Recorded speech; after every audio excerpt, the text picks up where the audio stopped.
Hello students, आज हम कर रहे हैं कक्षा 8वीं पाठ 4 भारत की खोज। ठीक है, युगों का दौर।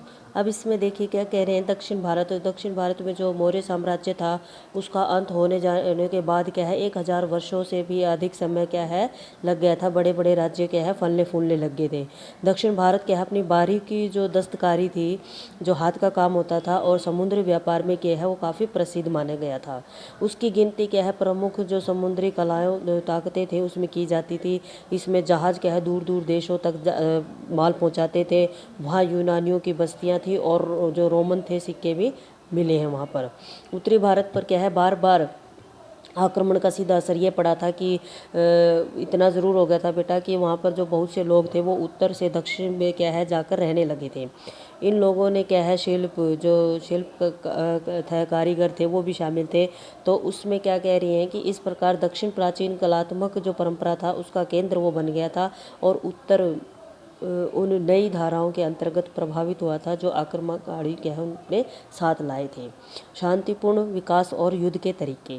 अब ये क्या है शांति विकास और जो युद्ध के तरीके थे वो सबके अलग अलग थे। इसमें देखिए क्या कह रहे हैं, एक के बाद एक जब दूसरे साम्राज्य की स्थापना और बार बार क्या है हमलों का जो संक्षिप्त विवरण प्रस्तुत किया गया है उनके बीच क्या है देश में शांति और व्यवस्था क्या है जो शासन थी वो लंबे समय तक दौर तक चलती रही। अब इसमें क्या कह रहे हैं कुषाण जैसे लोगों ने भी क्या है जो उत्तरी सीमा पर से आए थे शीघ्र ही आपने क्या है आपको क्या है देश के और उसकी संस्कृति परंपरा के अनुरूप अपने आप को ढाल लिया।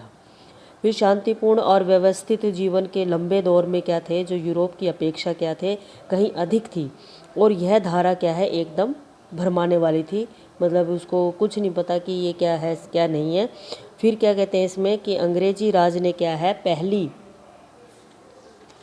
ठीक है बेटा आगे देखिए इसमें और कि पहली और क्या है बार जब भारत में शांति और व्यवस्था कायम की थी तो उसमें क्या बता रहे हैं कि यही बात सही है कि जिस समय भारत में क्या है अंग्रेजी शासन कायम हुआ था उस समय देश क्या है अवनति की पराकाष्ठा पर था। यानी कि बहुत देश क्या है ऊंचाई पर जा चुका था लेकिन आर्थिक और राजनीतिक व्यवस्था क्या हो चुकी थी टूट चुकी थी।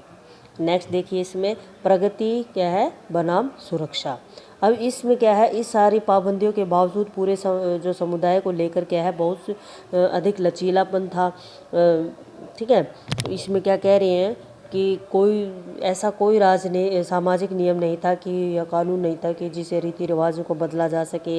यह मुमकिन नहीं था कि नए समुदाय जो थे उनको क्या है भिन्न भिन्न रीति रिवाज जो होते थे वहाँ के विश्वासों और जीवन व्यवहार को बनाए रखकर क्या है हम बड़े सामाजिक संगठन को क्या करें हम उसको संगठन को बनाए सकें।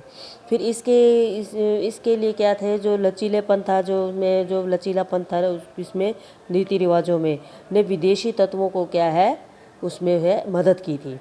आगे देखिए ऐसा लगता था कि ऐसे प्रत्येक तत्व ने जो क्या है बाहर से आए थे भारत में और जिसे भारत ने क्या है उसको आत्मसात कर दिया था। भारत को कुछ दिया था और उससे कुछ लिया था।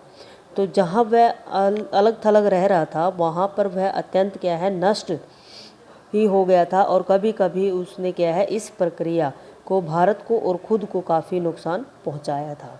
अगर बेटा मेरा चैनल आपको अच्छा लगे तो लाइक करें सब्सक्राइब करें। Thank you.